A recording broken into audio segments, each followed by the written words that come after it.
বৌদি, ও কখন থেকে আমাকে অপমান করছে আর তুমি এখানে দাঁড়িয়ে নাটক দেখছো? বলছো না কেন নিজের বৌমাকে কিছু? তুমি আর কীর্তি না সারা দিন ঝগড়া করতেই থাকো, আর এইসব ওর স্বাস্থ্যের জন্য ভালো নয়। তুমি তুমি কিছুদিনের জন্য তনুজার কাছে চলে যাও।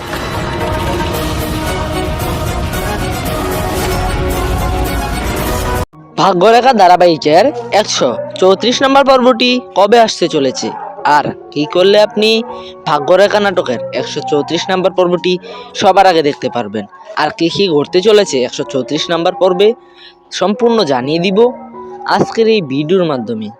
তাই বন্ধুরা, ভিডিওটি কোনো রকম স্কিপ না করে সম্পূর্ণ কন্টিনিউ করতে থাকুন। হ্যালো বিয়াস, আসসালামু আলাইকুম। কেমন আছেন সবাই? আশা করি আল্লাহর রহমতে প্রত্যেকে ভালো আছেন। ভাগ্যরেখা ধারাবাহিকের 133 নম্বর পর্বটি যারা যারা এখনো দেখেননি তারা ইউটিউব থেকে দেখে আসুন।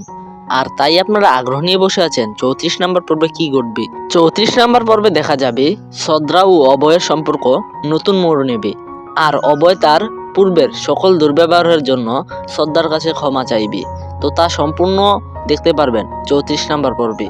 আর 34 নম্বর পর্বটি কবে আসবে তা সম্পূর্ণ জানিয়ে দেওয়ার আগে আপনি যদি আমাদের এই চ্যানেলে একজন নতুন দর্শক হয়ে থাকেন তাহলে অবশ্যই আমাদের এই চ্যানেলটি সাবস্ক্রাইব করুন, কেননা ভাগ্যরেখা নাটকের সকল আপডেট আমরা সবার আগে দিয়ে থাকি।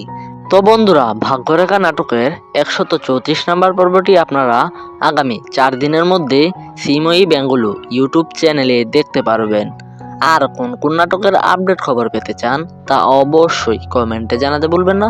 চ্যানেলে যদি নতুন হয়ে থাকেন তাহলে অবশ্যই আমাদের এই চ্যানেলটি সাবস্ক্রাইব করুন, কেননা ভাগ্যরেখা নাটকের সকল পর্বের সকল আপডেট আমরা সবার আগে দিয়ে থাকি। তো বন্ধুরা, আজকের ভিডিওটি এ পর্যন্তই। ভালো থাকবেন, সুস্থ থাকবেন। আল্লাহ হাফেজ। দেখা হবে নতুন এক ভিডিওতে।